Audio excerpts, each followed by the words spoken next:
ये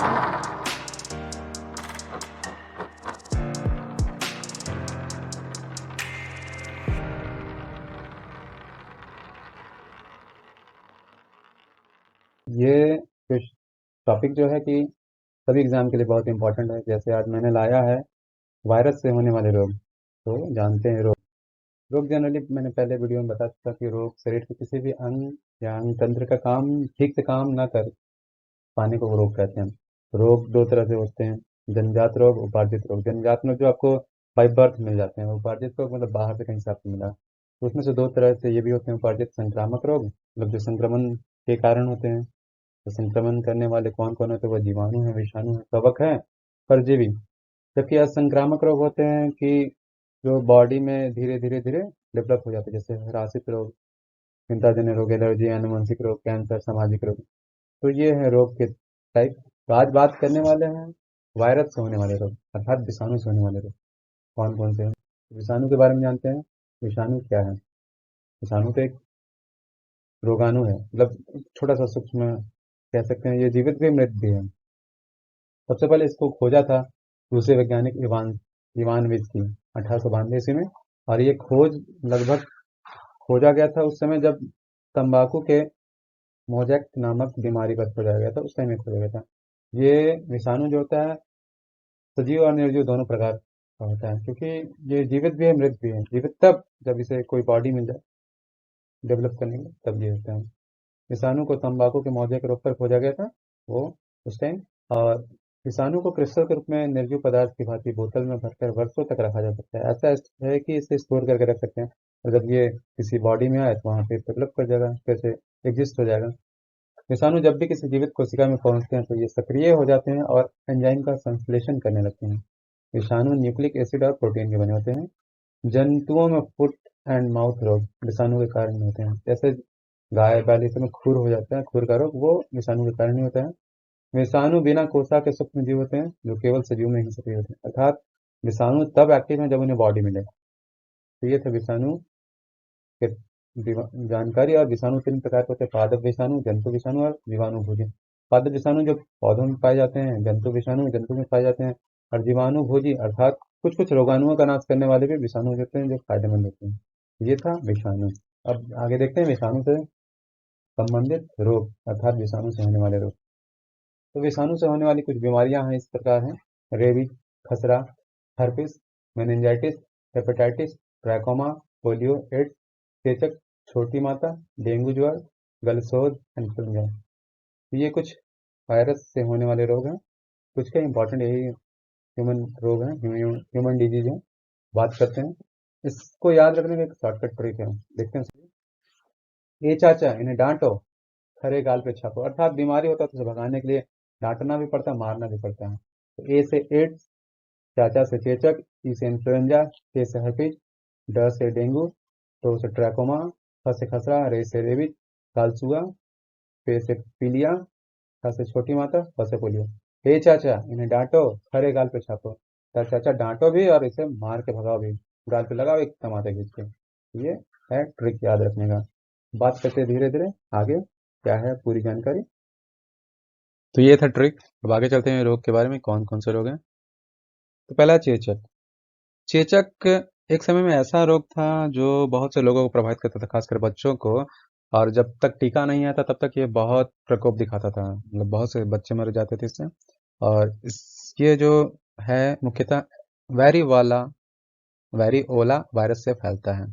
चेचक रोग के लक्षण ये हैं कि तेज बुखार आता है, शरीर पर लाल लाल दाने निकल आते हैं, सिर और पेट में तेज दर्द होता है, कपकपी होती है, उल्टी आता है, मुख लाल हो जाता है और दाने निकल जाते हैं। और उसमें जैसे उसका कहते हैं पस भर जाता है। प्रत्येक दाना ऊपर उठा हुआ छाले के समान पारदर्शी एवं चमकदार होता है। तो ये है चेचक। नेक्स्ट है खसरा। खसरा एक विषाणु जनित रोग है। जैसा कि मैं विषाणु से संबंधित रोग के बारे में आज चर्चा करूं तो वो वही है।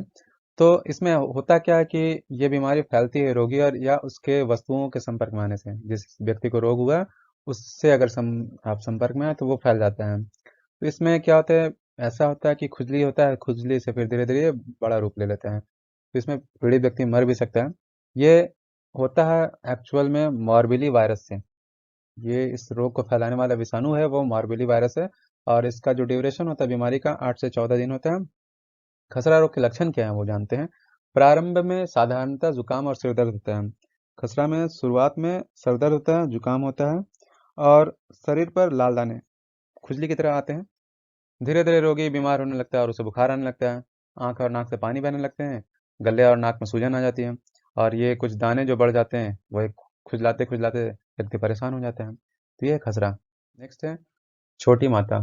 चेचक का ही छोटा रूप है ये, बालक में होता है। और चेचक तो सभी को हो सकता है, ऐसा नहीं कि बालकों को होता था जैसे मैंने बोला, तो सभी को होता था। तो और छोटी माता खासकर छोटे बालकों में होता है और इसे फैलाने वाला वायरिसेला वायरस है। जबकि चेचक था वेरिओला और ये छोटा है इसलिए वायरिसेला वायरस है। और इसमें क्या होता है कि रोग एक व्यक्ति से दूसरे व्यक्ति तक फैलता है और इसका ड्यूरेशन होता है बीमारी का लगभग 12 से 19 दिन चलता है और संक्रमण काल 21 दिन तक का होता है। इसमें होता क्या कि रोगी को बुखार आता है हल्का हल्का, फिर दाने निकलते हैं, फिर धीरे धीरे पूरे सारे शरीर में फैल जाते हैं और ये फोड़े फफोले बन जाते हैं और फूटते हैं तो बहुत दर्द होता है। तो ये है छोटी माता। नेक्स्ट है इन्फ्लुएंजा। इन्फ्लुएंजा भी एक बीमारी है जो मिक्सो वायरस एबीसी के कारण फैलता है और इसमें छींक, बेचैनी और गलसोत मतलब गले में दिक्कत आने लगती है और ये कभी कभी महामारी का रूप धारण करता है। इन्फ्लुएंजा रोग के लक्षण ये है कि आंख और नाक से पानी बहते रहता है और संपूर्ण शरीर में बेचैनी महसूस होती है और खासकर छींकने की जो कंडीशन है उसके कारण और परेशानी बढ़ती है। शुरुआत में तो जुकाम होता है, फिर धीरे धीरे ठंड बुखार सर्दी खांसी ये सब हो जाता है और दर्द बदन में हो जाता है और कभी कभी सांस लेना भी कठिन हो जाता है। ये है इन्फ्लुएंजा। ये किसके कारण होता है? तो मिक्सो वायरस एबीसी के कारण। नेक्स्ट है पोलियो। पोलियो वायरस जो है, पोलियो जो रोग है, ये मुख्यतः पोलियो वायरस से ही होता है, इसका नाम ही है पोलियो वायरस। और सबसे पहले जर्मनी में हाइन नामक वैज्ञानिक ने इसकी चर्चा की थी, इस रोग के बारे में बताया था। ये मुख्यतः होता है गला, रीढ़, नाड़ी संस्थान मतलब शरीर में जितने नाड़ी तंत्र उनको प्रभावित करता है और मांसपेशियों को नियंत्रित करने वाली स्नायु कोशिकाओं पर आक्रमण करता है। होता ऐसा है कि इस रोग में हाथ और पैर की मांसपेशियों पर अतिरिक्त प्रभाव पड़ता है जिसके कारण सांस लेने वाली मांसपेशियां भी कमजोर हो जाती है। और इस पोलियो रोग के लक्षण है बुखार, बदन में दर्द, रीढ़ की हड्डी तथा आंत की कोशिकाओं का नष्ट हो जाना। तो ये था पोलियो। अब ऐसे पोलियो को पोलियो के लिए 2 घूंट पिलाए जाते हैं पोलियो वैक्सीन।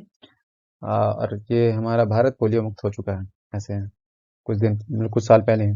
ये था पोलियो। हेपेटाइटिस। हेपेटाइटिस या पीलिया एक बीमारी है जिसमें शरीर धीरे धीरे पीला पड़ने लगता है। एक्चुअल में ये शरीर में दूध और पानी के कारण फैलता है, मतलब पानी से फैलता है गंदे पानियों के कारण। और इसमें क्या होता है कि इस रोग का संक्रमण ये भी हो सकता, कह सकते हैं कि खून चढ़ाने से, खून दूषित सुइयों के प्रयोग से, दवाइयों के दुरुपयोग से भी हो सकता है और या तो आप प्राकृतिक यौन गतिविधि से भी होता है। और इसमें मुख्यतः जो अंग प्रभावित होता है वह यकृत होता है हेपेटाइटिस में। और इसमें शरीर के लक्षण जो होते हैं दिखने लगते हैं, पेशाब पीला। हेपेटाइटिस रोग के लक्षण क्या दिखे हैं तो इसमें मल मूत्र दोनों ही पीले होने लगते हैं और यकृत का अर्थात लीवर का साइज बढ़ जाता है, बुखार हो जाता है, कपकपी हो जाता है, सिर दर्द हो जाना, उल्टी होना, ये सब इस बीमारी के लक्षण हैं। और इस रोग में 7 या 10 दिन के बाद धीरे धीरे बीमारी डाउन हो जाता है अगर आप रोकथाम करें तो। और 3-4 सप्ताह में पूरी तरह से रोगी ठीक हो जाते हैं। केवल 10% और लोग पुनः इसका शिकार हो सकते हैं, मतलब दोबारा अगर अटैक हो जाए बीमारी का, ये कुछ मात्र 10% के ही आसपास होता है। तो ये था हेपेटाइटिस रोग और उसके लक्षण। नेक्स्ट है एड्स। AIDS AIDS। तो एड्स का पूरा नाम है एक्वायर्ड इम्यून डेफिशिएंसी सिंड्रोम। अर्थात हमारा इम्यूनिटी धीरे धीरे कम जो होने लगेगा तो वो होता है एड्स। अगर इम्यूनिटी पावर को वीक करने वाला बीमारी है, ये आपको प्रतिरक्षा प्रणाली को कमजोर करता है। प्रतिरक्षा प्रणाली कमजोर होने के कारण मनुष्य में विभिन्न प्रकार के रोग हो सकते हैं और इस रोग के कारण आदमी स्वाभाविक है कि ज्यादा दिन जी नहीं सकते हैं। तो एड्स को फैलाने वाला विषाणु होता है HIV, human immuno deficiency virus. तो एड्स का सबसे पहला शुरुआत, एड्स रोग की खोज सबसे पहले अफ्रीका में बंदरों से हुई थी। बंदर के संपर्क में आने से मानव में भी आ गया और धीरे धीरे पूरे वर्ल्ड में फैल गया। तो ये है एड्स। एड्स फैलने के कारण क्या है? असुरक्षित यौन संबंध या उस संक्रमित सुई या संक्रमित ब्लेड के प्रयोग से। नेक्स्ट है डेंगू। डेंगू जनरली उष्णकटिबंधीय संक्रामक रोग है, अर्थात गर्म स्थलों पे होने वाला। इसे हड्डी तोड़ बुखार के नाम से भी जाना जाता है। ऐसा होता है कि इसमें शरीर में हड्डियों में दर्द होने लगता है और ये अरबो वायरस से होता है। अरबो वायरस होता है और ये किस अंग को प्रभावित करता है? तो ये संपूर्ण शरीर को प्रभावित करता है, खासकर सिर, आंख और जोड़ को। अर्थात हड्डी तोड़ है तो स्वाभाविक है कि हड्डियों में दर्द हो जाएगा। शरीर में लाल चकत्ते बन जाते हैं जो सबसे पहले पैरों पर, फिर छाती, फिर धीरे धीरे शरीर के सारे अंगों पर फैल जाते हैं। और इस रोग में होता क्या है कि प्लेटलेट्स की संख्या कम होने लगती है। और प्लेटलेट्स कम होगा तो सीधा सा बात है, प्रतिरक्षा प्रणाली वीक हो गया और जिसके कारण व्यक्ति की मृत्यु भी हो सकती है। तो ये है डेंगू। और डेंगू जनरली मच्छर से फैलने वाला रोग है। ये एडिज एजिप्टिन मच्छर के काटने से फैलता है। तो डेंगू है ये। चिकनगुनिया लंबे समय तक चलने वाला जोड़ों का रोग है। इस रोग में जोड़ों पर भारी दर्द होता है। इस रोग का उग्र चरण 2 से 5 दिन चलता है और किंतु जो जोड़ में दर्द होता है वो महीनों तक खींचा जा सकता है। मतलब इस रोग के पीड़ित रोगी का दर्द महीनों तक हो सकता है। और इसको फैलाने वाला विषाणु वही एर्बो विषाणु है जो कि डेंगू फैलाता है। इस वायरस का भी फैलाव मच्छर के काटने से ही होता है। तो चिकनगुनिया के लक्षण क्या क्या हैं? तो इस रोग में व्यक्ति को बहुत जोर का बुखार लगता है और शरीर के बाकी हिस्सों में दर्द होने लगते हैं और नींद भी नहीं आती और निर्बलता हो जाती है। तो ये है चिकनगुनिया। नेक्स्ट बीमारी हर्पीज। ये एक लंबे समय तक चलने वाली बीमारी है जो खासकर जननांग गुदा के क्षेत्र में होता है और त्वचाओं को प्रभावित करता है और इसमें खुजली हो जाती है, फफोले हो जाते हैं जो कि हर्पीज सिम्प्लेक्स वायरस के कारण होता है। तो ये है हर्पीज। नेक्स्ट है ट्रैकोमा। आंखों की बीमारी है जो कि क्लामीडिया ट्रैकोमेटस नामक बैक्टीरिया के कारण से होता है। इसमें आंख और नाक संक्रमित हो जाते हैं जिसके कारण क्या होता है कि आंख लाल हो जाती है, आंखों में दर्द होता है और नाक से पानी बहने लगती है। ये है ट्रैकोमा। नेक्स्ट है गलसुआ। गलसुआ जो है जीनस रूबेला वायरस के कारण होता है और सामान्य सी बीमारी है जो जहाँ पर गाल में सूजन हो जाता है और इसमें क्या होता है, बुखार लग जाता है, सांस की समस्याएं होने लगती है और लार ग्रंथि में सूजन हो जाता है। और सूजन को जब होता है इसे पैरोटाइटिस कहा जाता है। और गलसुआ का सबसे आसानी से पहचाने जाने वाला लक्षण ये है कि गलसुआ से पीड़ित 20% लोगों में आपको दिखेगा कि गालों में सूजन हो जाता है। ऐसे 2-3 दिन में ये ठीक हो जाता है, 2-3 सप्ताह में। तो ये है गलसुआ। SARS severe acute respiratory syndromes. ये बीमारी आज के दौर में कोरोना वायरस के नाम से जाना जाता है। सार्स सांस से जुड़ी बीमारी है जो छींकने खांसने के कारण फैलता है। सबसे पहले ये चाइना में देखा गया था, 2002 में आया था और इसके बाद धीरे धीरे फैला, इसका रूप बदलते गया। जिस तरह कोरोना का वेरिएंट अलग अलग आता जा रहा है, जैसे डेल्टा आया था, अल्फा आया था, बीटा आया था, अभी फिलहाल जो ओमिक्रॉन चल रहा है। तो ये है सार्स का ही है और सार्स कोरोना वायरस से ही फैलता है। ये था वायरस से होने वाले कुछ प्रमुख रोग। वीडियो अगर अच्छा लगे तो प्लीज़ लाइक करें, सब्सक्राइब करें और अपने दोस्तों के साथ शेयर करें क्योंकि ये आपके लिए भी और आपके दोस्तों के लिए बेनिफिशियल होगा एग्ज़ाम, कॉम्पिटिटिव एग्ज़ाम के लिए। तो प्लीज़ वीडियो को लाइक करें, सब्सक्राइब करें और देखने के लिए धन्यवाद।